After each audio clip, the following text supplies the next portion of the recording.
São mais ou menos 175 bi que o governo está pedindo para deixar de fora do teto de gastos os programas de assistenciais, o Bolsa Família, né, atualmente chama Auxílio Brasil, para pagar mais 150 reais por criança, seriam mais 18 bilhões. Então são 157 do Bolsa Família, mais 18 e está aí entre 175 e 200 bilhões. O que representa isso, André?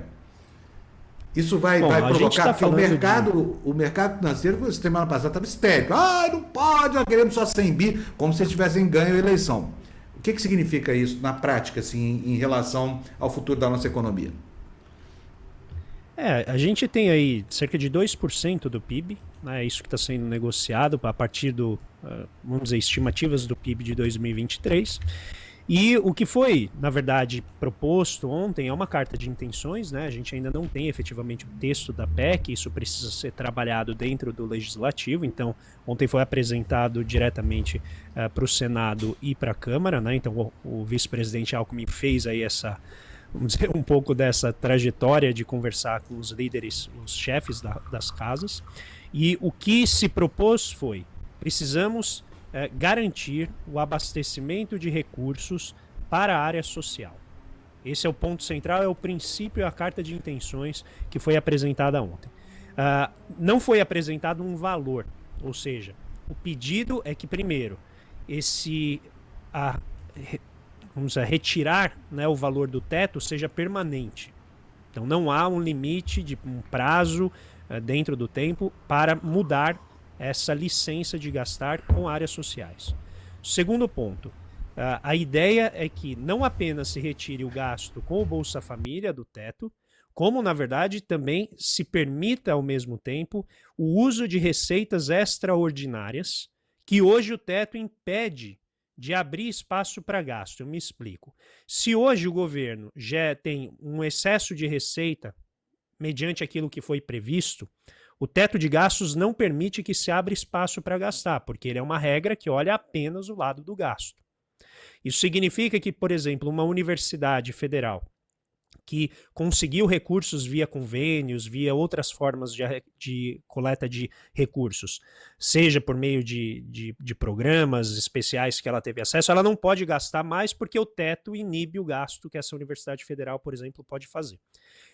Por meio dessa proposta de emenda à Constituição, esse gasto agora poderia ocorrer. Então, as universidades federais conseguirem recursos, por exemplo, por meio dos seus institutos, das suas fundações, elas poderiam ampliar, então, o gasto e o investimento delas, que hoje está em mínimas históricas, porque o governo Bolsonaro cortou aí cerca de 90%, né, dos investimentos das universidades federais, por exemplo. Então, a gente tem um conjunto de elementos que, no total, dão aí em torno de 198 bilhões. Porque dá mais ou menos 175 desses gastos de Bolsa Família, mais o adicional de 150 por criança, e cerca de 6,5% dessas receitas extraordinárias, com base nos dados de 2021, que abrem aí mais 23 bilhões de espaço no gasto. Então a gente está falando em torno de 200 bi em termos de estimativa. A proposta do novo governo é que não se coloque na Constituição um valor, que até a gente havia discutido aqui na última vez, que isso tranquilizaria o mercado porque fixaria, né, um limite. Porém, isso possivelmente vai ser agora discutido no Legislativo entre as duas casas. A gente vai ter, né, possivelmente aí um monte de mudanças, possivelmente os jabutis, né, que em geral a Câmara e o Senado acabam inserindo, então tem um processo longo ainda de negociação, e quando eu digo longo, não é em termos de tempo, mas é em termos, né, das horas do dia até a aprovação que deve ser feita, caso se consiga ainda nesse ano, ou seja, daqui a um mês. Bom dia, professor, prazer ter o senhor por aqui. Queria uma opinião sua sobre o teto de gastos em si. Como você avalia que essa medida ocorreu nos últimos anos e o que fazer daqui em diante? Porque tem todo um debate, né, sobre flexibilizar ali, revogar tudo, manter. Qual que é a sua posição em relação as consequências do teto de gastos dos últimos anos e o que fazer daqui em diante com essa medida, com essa lei, né, essa proposta? Bom, o teto de gastos é uma medida draconiana do ponto de vista da gestão pública, porque ela leva a um esmagamento de várias despesas que se direcionam a maiorias que não estão organizadas, que são principalmente as classes mais pobres do país, levando uma queda no gasto com saúde, educação, ciência e tecnologia, infraestrutura, exatamente porque existem outras despesas que acabam tendo um crescimento associado à demografia, associado a fatores que o governo não controla. Então, já desde o início, né, do lançamento desse teto, eu me opus, várias economistas também se opuseram, exatamente porque o objetivo final é levar a uma redução agregada do Estado. Quando eu digo uma redução agregada, é porque ela não envolve necessariamente uma melhoria do gasto público, ela não envolve necessariamente um aprimoramento da transparência, como nós vimos com o lançamento do orçamento secreto. Então a proposta do teto lá atrás era, vamos colocar um limite, porque isso vai disciplinar os agentes políticos a então usar de maior transparência para que a gente possa escolher os melhores gastos. Isso é tipicamente a visão de macroeconomista, ou seja, o cara que olha a economia no agregado e não entende muitas das nuances associadas ao processo legislativo, ao processo, né, de exatamente gestão da coisa pública.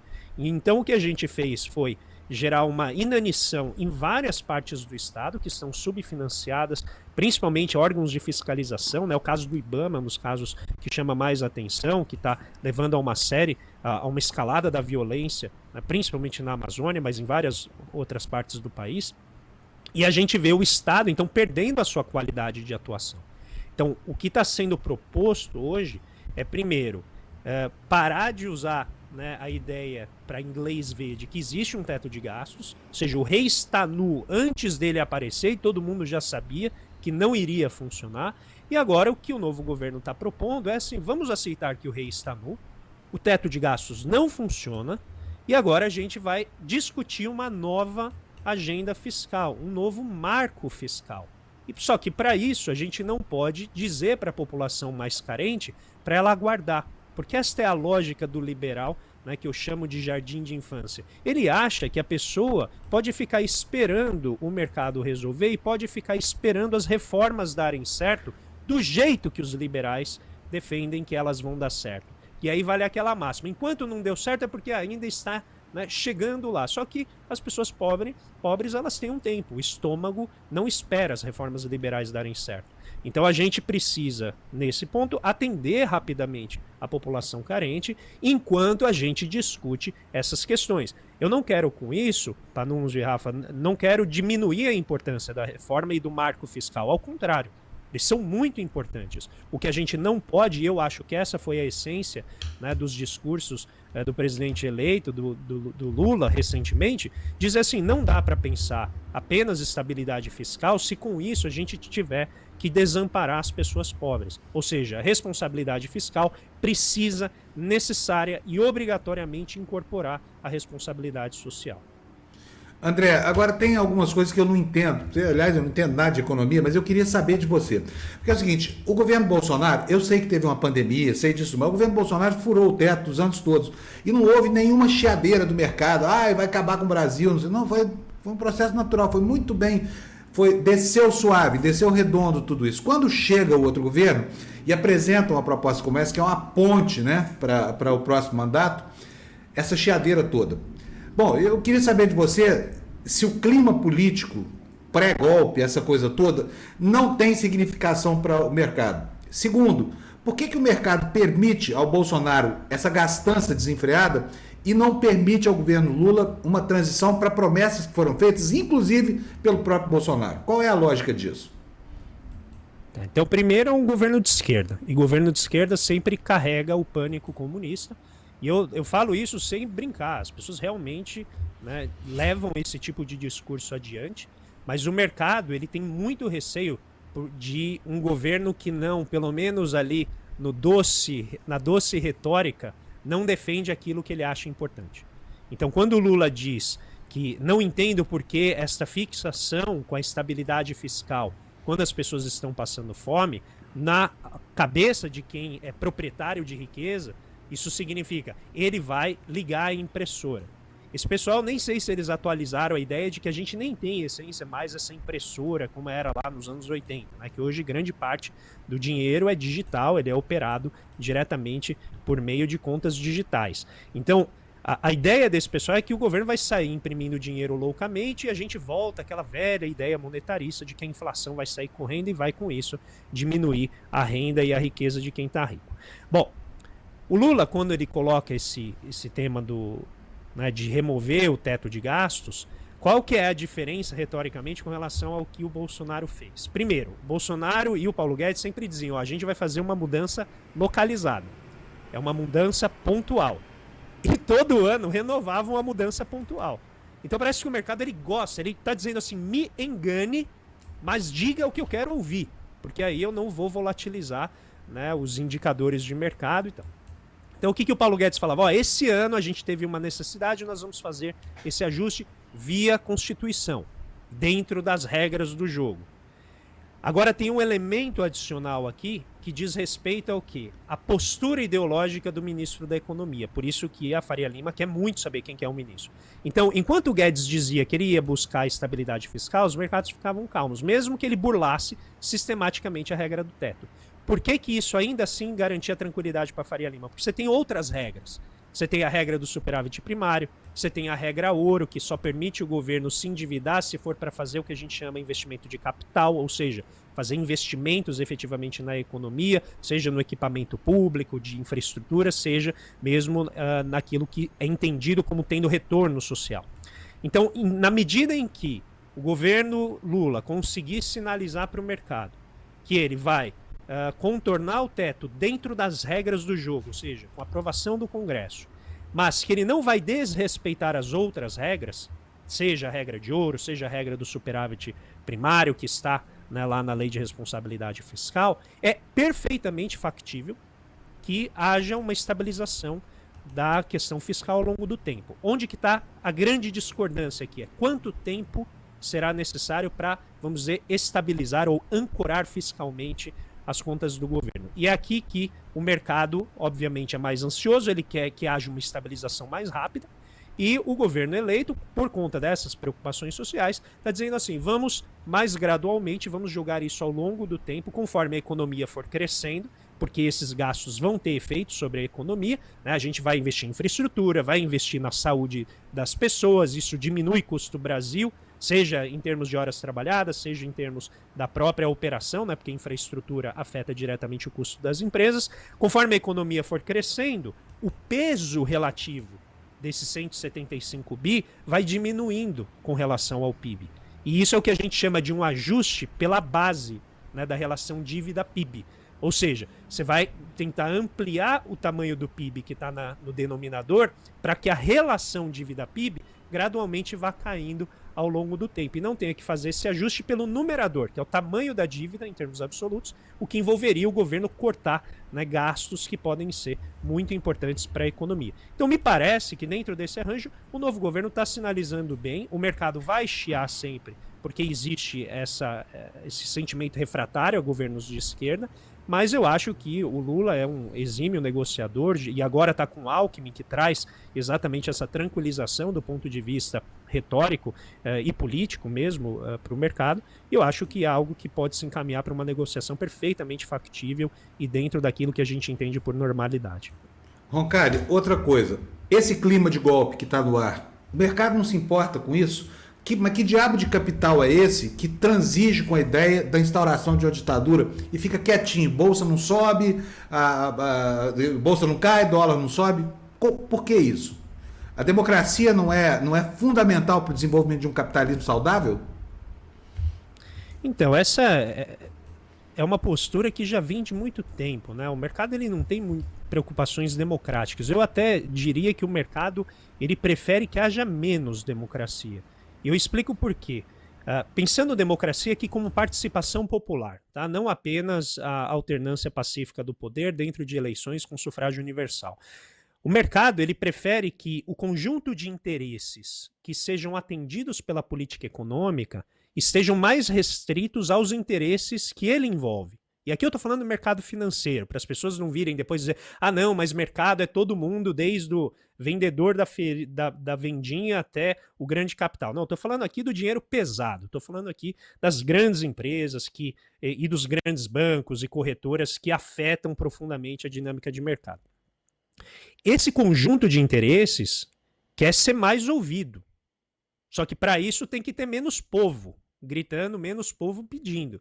Então, do meu ponto de vista, para eles, essa postura golpista de impedir o avanço, né, do reconhecimento das eleições, garante, primeiro, a possibilidade de o Bolsonaro permanecer, o que eu acho que para o mercado pode ser entendido no curto prazo como ótimo, e do ponto de vista da organização do Estado, para eles continuam com o poder de veto. Então é mais confortável, eu acho que para eles continuarem com o governo Bolsonaro, mas não são eles quem ditam os rumos do país. A gente tem eleições, a gente tem instituições, tem um Congresso e tem um novo governo eleito, e eles têm que lidar com isso. Não necessariamente isso é fácil para eles, mas também, né, faz parte da vida. A vida envolve lidar com contrariedades, e o mercado agora, obviamente, vai transitando para pressão sistemática em cima do novo governo por meio do seu poder de veto, que ocorre lá nas taxas de juros longas do mercado. Ou seja, são as taxas de juros que governam efetivamente o investimento, porque elas afetam uma série de financiamentos que o sistema bancário faz. Então, eles vão usar esse poder de veto para tentar inibir qualquer tentativa de ampliar gastos do governo, de resgatar o componente estratégico das empresas estatais, de direcionar recursos para o aumento do investimento público. E eu friso aqui que isso é necessário, principalmente no setor de infraestrutura, onde nos últimos 6 anos a gente foi tirando o Estado da jogada e não aumentou o investimento privado como foi alegado no início, né, desde o golpe de 2016, com a redução sistemática do tamanho do Estado. Ou seja, isso que eles defenderam jamais ocorreu. E a gente precisa, né, resgatar o investimento público para que o próprio investimento privado possa também ver aí um renascimento, uma força maior para ajudar a economia a crescer. Quero ressaltar a importância dessa entrevista, gente, porque na grande mídia é muito difícil ver vozes críticas ao teto, críticas ao tal liberalismo econômico. Mas um pouco nessa esteira, caro André, você citou que a Faria Lima está bem desesperada para saber quem é o ministro, é um fato isso. E no grupo de transição, 4 nomes foram indicados para a área de economia.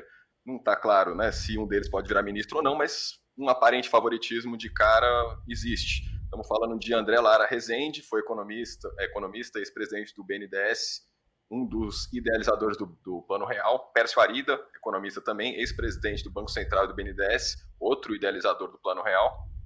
Nelson Barbosa, economista, ex-ministro do Planejamento e Fazenda. Guilherme Melo, o mais novinho dessa equipe aí, 39 anos apenas, né? Os outros têm 70 e 52 anos. Guilherme Melo, economista e professor da Unicamp, foi parte da equipe econômica da campanha do Lula e da Fundação Perseu Abramo. Queria uma avaliação sua, cara André, em torno desses nomes, que surgiram debates bem interessantes. Queria saber também a sua posição sobre essa lista de pessoas que possivelmente um deles vai virar ministro da Economia. Eu achei um grupo muito interessante, principalmente do ponto de vista ideológico. A gente tem o Pércio e o André Lara, que são liberais, confessos. O André Lara Rezende opera o seu liberalismo por uma teoria que envolve uma participação do Estado que garante de maneira mais efetiva aquilo que é fundamental para o funcionamento da economia. O Pércio é um pouco mais ortodoxo nesse sentido, de dar uma atenção maior ao equilíbrio fiscal, ao equilíbrio macroeconômico de curto prazo. Ou seja, sinalização de que o governo persegue a austeridade no sentido de vamos dizer, uma sanidade das contas públicas, mas no curto prazo. Não dá muito espaço para o governo, né, investir nesse sentido, e o André Lara Rezende ele é mais flexível. Então ele é um liberal, nos livros dele ele deixa muito claro que o que ele está tentando fazer é resgatar o liberalismo da má reputação que o monetarismo o colocou. Esse é um ponto-chave. Então ele quer usar o Estado para fazer os investimentos necessários para reabilitar ideologicamente o liberalismo. Um liberalismo que, na minha visão, que ele defende, está mais alinhado ao que eu conheço do liberalismo clássico, do liberalismo de Adam Smith, dos iluministas escoceses, do que aquilo que Paulo Guedes representa, que, na minha visão, é o neoliberalismo selvagem, né, de redução do Estado, sem explicar como que vai reduzir o Estado, sem garantir que a retirada do Estado consiga manter a ordem social. Já o Nelson Barbosa é um economista, na minha visão, um dos mais brilhantes economistas que o país produziu, muito bem informado, tem uma visão clara, conhece contas públicas como ninguém, conhece a dinâmica política que envolve ali a gestão do orçamento, entende nuances da economia que normalmente não se discutem. Porque quando você está falando com o mercado financeiro, é assim, olha, fez superávit, fez déficit. Tá, mas qual que é a qualidade desse déficit? Como que a gente compõe um superávit? Como que a gente compõe um déficit? Que tipo de gasto vai entrar? E o Nelson carrega, eu acho que esse conhecimento muito profundo. E finalmente o Guilherme Mello, que é meu colega de graduação, grande amigo, e que é de fato a pessoa mais nova ali, mas que tem um potencial, né, fantástico, tem um conhecimento econômico muito bom. Eu acho que todos eles têm, primeiro, uma preocupação muito grande com a economia política, ou seja, não tratar de maneira, vamos dizer, leviana com a questão fiscal, com a questão da estabilidade econômica, mas eles têm diferenças em termos de foco. E aí eu acho que nesse sentido o Pércio ele está em desvantagem, porque tanto o André Lara Rezende quanto o Nelson, quanto o Guilherme Mello entendem a importância da premência do gasto social. Agora, se um deles vai virar ministro, muito eu acho do que vai acontecer no próximo mês, nessa votação da PEC. Porque se houver uma aprovação rápida e expressa, com muito pouco, vamos dizer, lombada no caminho, é muito provável que o Lula escolha um ministro que seja mais ali do grupo, vamos dizer, do André Lara Rezende, do Nelson e do Guilherme Mello. Se a negociação da PEC for muito dura e começar a volatilizar demais o mercado, pelo que eu conheço, né, do Luiz Inácio, é muito provável que ele vá mais por um caminho de uma transição que acalme o mercado para revelar, né, que ele não está aqui para dar cavalo de pau em transatlântico e ao longo do ano ele tentar aprovar com maior rapidez possível esse novo marco fiscal que envolve, não nos esqueçamos, a reforma tributária, que na minha visão é a mãe de todas as reformas do ponto de vista da economia política, porque ela vai permitir, primeiro, atrair para a base de apoio do governo o empresariado que está mais refratário ao governo do Lula por conta desse vírus negacionista que o Bolsonaro implantou em parte do empresariado. E eu acho que a reforma tributária vai angariar legitimidade, vai angariar apoio político para o governo Lula. E ao fazer isso, a minha expectativa é que nos anos seguintes o PIB comece a crescer de maneira muito mais intensa, tanto do ponto de vista das expectativas, quanto do ponto de vista do próprio fluxo da economia, que vai ter uma redução do seu custo e uma melhoria na forma de arrecadar o dinheiro para poder direcionar sistematicamente para a política social e para a política de investimento público, que foi, em parte, o que estava na base do grande sucesso que foi o primeiro governo Lula entre 2003 e 2010.